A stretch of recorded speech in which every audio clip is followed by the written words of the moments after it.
ध्रुवे जी अभी दे रहा हूँ आपको। नहीं आपको ये समाज तो हमारा ही है ना, आप भी अपना कुछ विचार रखेंगे। अभी दे रहा हूँ, बस भैया के बाद आपका ही नंबर है। हाँ हाँ ठीक। चलिए सर्वप्रथम इस नोनगट्टी के पावन धरा को नतमस्तक तहत दिल से सेवा जुहार करता हूँ। यह नोनगट्टी ग्राम के सभी अनादि समय से हमारे रक्षा कर रहे संपूर्ण शक्तियां ठाकुर देव खेर माई, पनघट के पनहन, घाट की घटवैया, मेढों के मेढवैया आदि सभी शक्तियों को मैं इस सगा समक्ष और इस मंच के बीच उनको मैं सादर जो है सेवा जोहार करता हूँ, सत सत नमन करता हूँ। आज इस ननगट्टी के धारा में समाज के शुभचिंतक यहाँ विराजमान मंचा से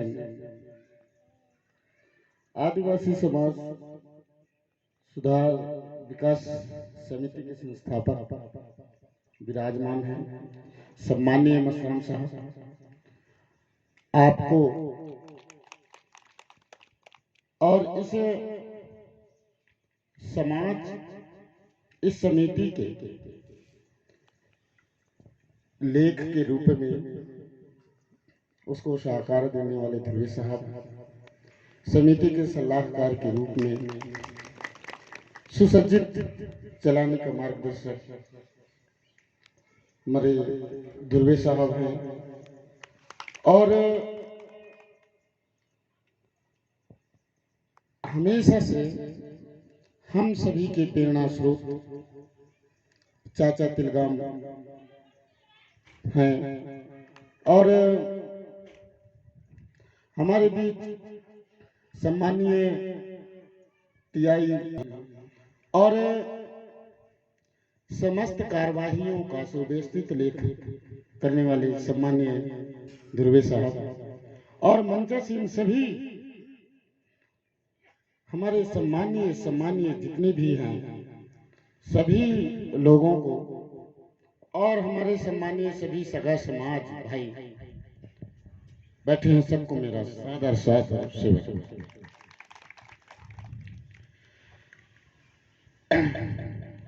समाज की सांस्कृतिक रीति रिवाज विषय पर अपना विचार रखने के लिए मुझे निर्देशित है। संस्कृति आपके समक्ष मैं अपना विचार रखूंगा, बाकी विचारवान तो सभी लोग अथाह समुद्र हैं, लेकिन उसमें से कहीं मेरे विचारों में कमियां हो, त्रुटियां हो, उसके लिए आप सब लोग जो है उसको सुधार करने के लिए सक्षम रहेंगे। साथियों, संस्कृति कोई भी समाज का एक दर्पण होता है। संस्कृति बगैर समाज का परिकल्पना करना जो है संभव नहीं है। संस्कृति आकार, जो आकार दे सके, जैसे हमको ईंटा बनाना है, ईंटा बनाना है तो ईंटा बनाने के पहले सांचा बनाना होता है। यदि खोपड़ा बनाना है तो खोपड़ा बनाने के पहले जो है खोपड़ा बनाने का सांचा तैयार किया जाता है। कोई भी चीज अगर बनाते हैं तो उसका एक सांचा रहता है। उसी प्रकार समाज को चलाने के लिए एक संस्कृति की जरूरत है।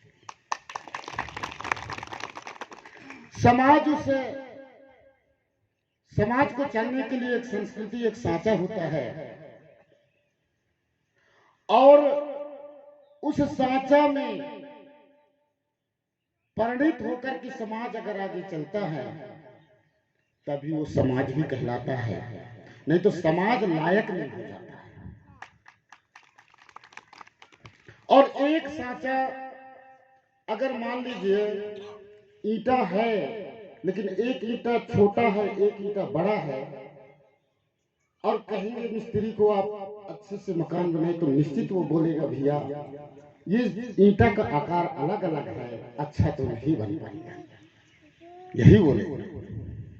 इसलिए समाज को चलने के लिए एक ही रास्ता है, और समाज कहलाने के लिए वह समाज तब अच्छा समाज और एक समाज बनने के लायक तभी हो सकता है जब एक ही संस्कृति में वो ढल सकता है। तो खासकर यहाँ पे हमारी संस्कृति के विषय है। संस्कृति, हमारा संस्कृति जो है प्राकृतिक संस्कृति है। हमारे संस्कार जो है प्राकृतिक संस्कार है। हमारा विधान जो है प्राकृतिक विधान है।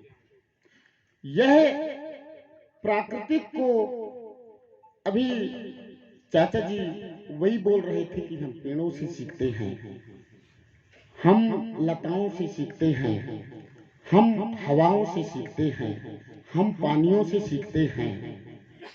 तो वही चीज हमारे पुरखाओं ने जो है इनसे सीख करके ये संस्कृति बनाया। जैसे कि हमारी संस्कृति है, कोई भी अच्छा काम करने में कोई भेड़क अगर जरूरत पड़ता है, जैसे अपन खाना खाते हैं तो पानी घुमाते हैं, पूजन करते हैं तो वहां पे देखिए पानी घुमाते हैं। कोई भी चीज अगर करना है, जैसे बछे बुचकना है तो घेरा करना है, कि अब तो कोई ये पूजन भाजन करना है तो घेरा करना है। तो हमारी संस्कृति साथियों, गोंडवाना संस्कृति जो है विश्व संस्कृतियों की जननी। कैसे जननी है? हमारे पुरखाओं ने इस फेरा को दाया से बाया बताया गुरुओं ने, और सारे समाज को बताया कि हमको जो भी शुभ काम करना है, यदि कोई भी घुमाव करना है, फेरा करना है, तो दाया से बाया ही करके अपने गुजारा जो है करना है। जैसे अपन वो मुर्दा लेके जा रहे हैं, जहां गड्ढा है जहां दफनाते हैं वहां तो दाया से बाया 3 बार या 5 बार घुमा करके उसको वहां करेंगे। तो ये कहां से सीखे हमारे पुरखा लोग? ये प्राकृतिक से ही सीखे। जंगल में आप जाएंगे, जितने नार आप देखेंगे गौर से, जितने नार निकले हुए, वो सारे नार जो है पेड़ में जो है दाया से बाया ही घूमते। सेमी के नार को तो मैंने यहाँ तक देखा है कि मैं इधर जो घूमते हैं उसको इस साइड भी घुमा के बांध दिया कि चलो तुम इधर चलो। वो जहां तक बांधेंगे आप वहीं तक रहेगा, और आगे जाएगा तो फिर से अपना सीधे करेगा। कुत्ता को अगर देखेंगे, कुत्ता हमेशा बैठता है तो फिर ऐसा करके ऐसा जाता को अगर घुमाएंगे, ऐसे घुमाते हैं हमारे माँ बहने, तो जाता का वो जो अपन दाना है वो नहीं करेगा, फिकर जाएगा। ऐसा करेंगे तो पूरा करेगा। दाएं अगर फांदेंगे बैल को, अगर ऐसा फांदेंगे तब तो बैल चलेंगे। एक भाई हमारे गांव में जल्दी जल्दी मुर्गोसा फांद रही से नहीं जान रही, तो वो ऐसे फांदा रही से। अब वो बैठाई कर एकदम मराई करे, फिर दूसरा आदमी आई कि भाई कैसे पहले रही, तब वो कहीं से नहीं करते ऐसे फांदे है, फिर ढील कहीं से, फिर ढील के ऐसे फांदे तो सब लगे है ना। तो इस ज्ञान को किसने बताया? हमारे पुरखाओं ने बताया। ये प्राकृतिक को जानने वाले सर्वप्रथम धरती के अंदर हमारे पुरखाओं ने। आप पानी में यदि आप शांत पानी है, पानी में अगर पत्थर डालेंगे तो पत्थर जब नीचे से इकट्ठा जाएगा तो वहां जगह बनेगा, और जब जगह बनेगा तो पानी का जो है वहां जगह में घुमाव होगा, तो आप देखेंगे गौर से डाल करके तो पानी का घुमाव इधर से नहीं होता, वो इधर से होता है। हवा जिसको भुतवा कहते हैं सभी लोग, भुतवा, वो भुतवा ऐसे दोनों साइड से जब हवा का टकराव होता है चक्रवात, तो आप देखेंगे जब ऊपर चलता है पूरा तो वो चक्रवात जो है ऐसे घूमता है। तो ये हमारी संस्कृतियां हैं कि हम जो है प्राकृतिक के मुताबिक चले। हमारे पुरखाओं ने जो है सर्वप्रथम जो है ये प्राकृतिक को पहचानने वाला सर्वप्रथम हमारे ही पुरखा इस धरती के अंदर पैदा हुआ। तो ये हमारी संस्कृतियां। आजकल तो अब यहाँ कई विदेशी लोग जो है आकर के अपनी संस्कृतियों को हमारे ऊपर थोपने का प्रयास किए, कई अच्छे बात बता करके हमारे लोगों को चुगली चुगली बात बता करके कई तरह की संस्कृतियों में भटका के आज भी हमारा समाज अपनी संस्कृति को छोड़ चुका है। 1500 ईसा पूर्व में जो है ब्राह्मण आर्य जिसको बोलते हैं उस देश में सर्वप्रथम आर्य आए, और आर्य आकर के भयानक लड़ाई हमारी संस्कृतियों का, हमारे लोगों को आज क्या बोलते हैं भारत में, ये आदिवासी लोग हैं। ये आदिवासी लोग ये सही बोलना नहीं जानते, सही उठना बैठना नहीं जानते, सही खाना पीना नहीं जानते, सही इनके पास सभ्यता नहीं है, इनके पास बोलने का ढंग नहीं है, इनके पास जो है सही खाने पीने का व्यवस्था नहीं है। यही बदनाम आज पूरे देश में आदिवासियों के ऊपर है। तो क्या हम लोग यही थे क्या? हम जो वंशज हैं क्या हम लोग यही थे? कब से थे? आप याद करिए दोस्तों, आज से 5000 साल पहले इस देश में सिंधु घाटी की सभ्यता से नाम से आज पूरा देश में, आज इस देश का इतिहास लिखा जाता है। जितने पढ़े लिखे लोग भाई होंगे वो इतिहास आज जो है सिंधु घाटी की सभ्यता से अब तक का इतिहास लिखा गया,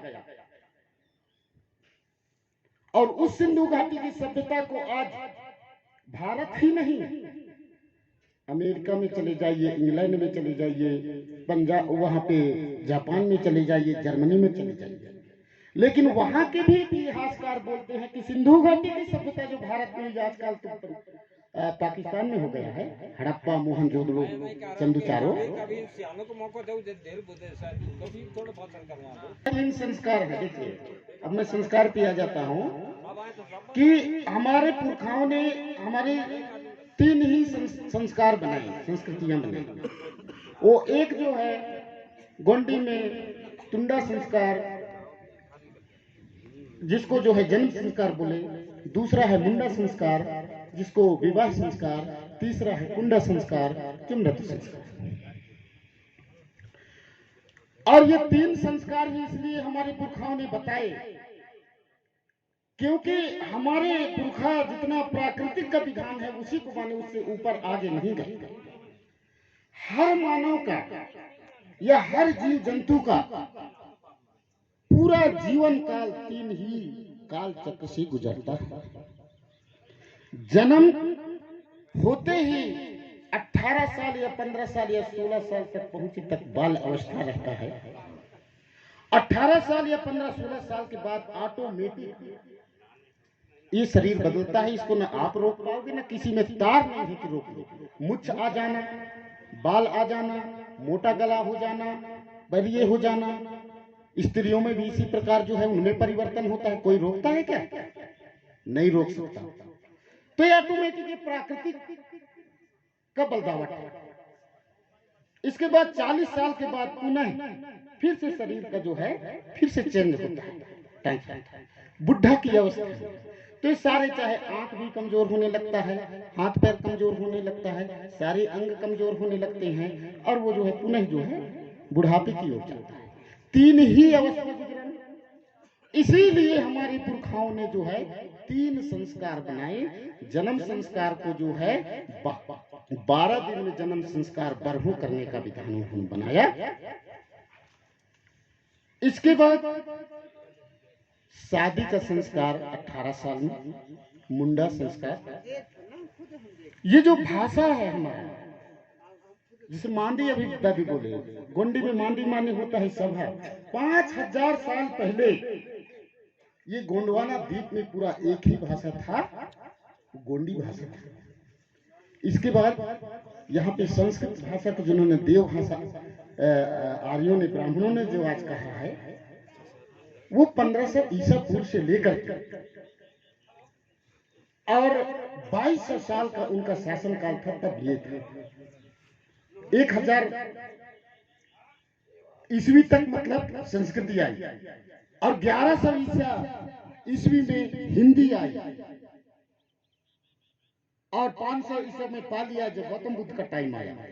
ऐसा ही भाषा था, तो हमारा भाषा हिंदी था। और उस समय जो है कुंड कहते हैं, कुंड मिला याद भी है ना। हाँ, तो ये संस्कृति हमारा 3 ही है साथियों। लेकिन मैं ये बता दूं कि हमारे लोग ये प्राकृतिक 5 तत्व से, ये शरीर सब 5 तत्व से बना है, जिसको हम लोग, आप सभी लोग भगवान बोलते हैं। भगवान एक ही है, लेकिन कुछ लोग तो कहते हैं, आप लोग बताएंगे सारे लोग, राम भगवान कहीं, कृष्ण भगवान कहीं, विष्णु भगवान कहीं, ये भगवान, कैसे कई भगवान हो गए? भगवान एक ही है। हाँ, भगवान का सील लग सकता है, मेरे ऊपर भी लग सकता है। गणपति भगवान, यहाँ सील लगा दी जाए भगवान, लेकिन भगवान एक है। और वो भगवान पूरा ब्रह्मांड में एक है, चाहे अमेरिका हो, चाहे इंग्लैंड हो, चाहे जर्मनी हो, चाहे लंदन, अफ्रीका हो, चाहे अंटार्कटिका, कहीं। और वो भगवान है भा माने भूमि, माने ये जो शरीर हमारा चमड़ा है, गा माने गगन, माने आकाशीय शक्ति। आकाशीय शक्ति जिससे मैं हिल रहा हूँ, बोल रहा हूँ, ढूंढ रहा हूँ, वहां से आ गया हूँ भीमकुंडी से, यहाँ से चला जाऊंगा, ये आकाश शक्ति के दम पे जाऊंगा। आकाश शक्ति चला जाएगा तो यहीं रह जाऊंगा, है ना। और आ माने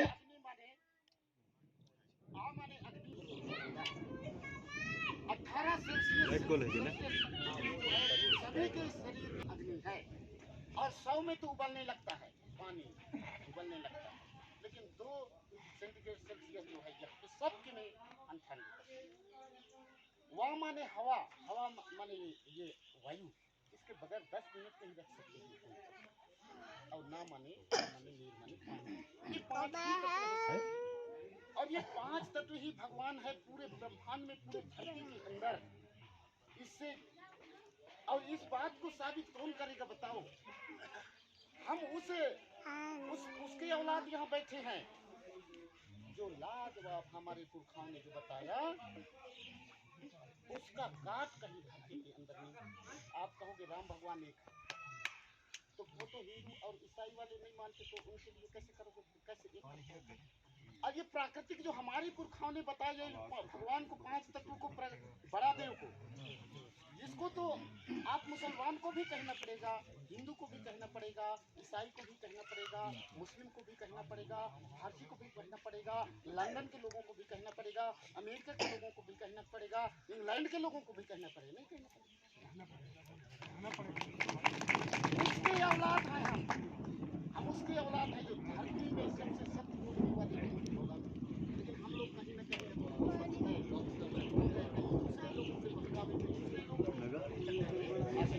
साथियों, अंत में थोड़ा सा बता दूंगा। आखिरी जो संस्कार है हमारा, गुंडा का संस्कार, लट्टू संस्कार, बैठक का जन्म के टाइम जो है साथियों, ये 5 तत्व जो है सबसे पहले जो है आता है वो यही जे घर में गुंडर। इसके बाद आता है पानी, इसके बाद आता है अग्नि, इसके बाद आता है हवा, इसके बाद आता है आकाश। लेकिन मरते टाइम जो है उल्टा हो जाता है। मरते टाइम जो बाद में आया है वो पहले चला जाता है। जब आदमी मरते 3 टाइम कैसे, एक प्रमाण यह है, जब मरते आदमी तो चित्त हो जाता है, आदमी का 3 भाग में खा देते तो उस समय वो आकाश शक्ति जो है चला जाता, ये प्रमाण। इसके बाद कुछ टाइम बाद जो है हवा चले जाती, तो ये है छाती लच्छू, छाती लच्छू, तो छाती थोड़े टाइम तो गर्म रहती है, तो कहते नहीं गर्म। कुछ टाइम बाद ये अग्नि भी चली जाती, तो कहते हैं ठंडा लगता। अब ठीक है, अब तो ये मौसम भगवान